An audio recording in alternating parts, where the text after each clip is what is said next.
You ask Tiger to calculate. This deals with finding the midpoint between 2 points.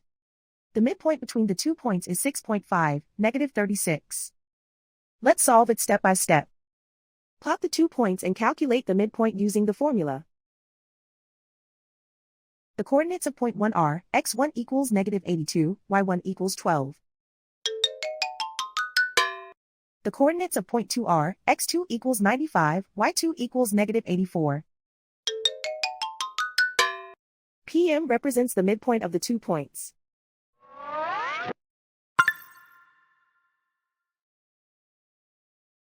Use the x values in the midpoint formula to find the midpoints x. x1 equals negative 82. x2 equals 95. Simplify the arithmetic.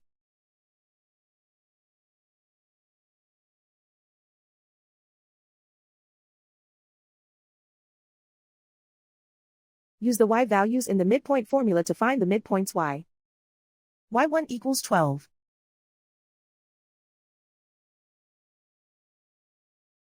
y2 equals negative 84.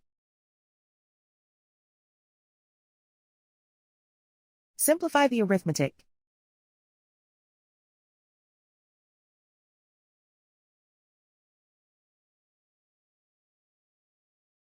And so, the midpoint is 6.5, negative 36.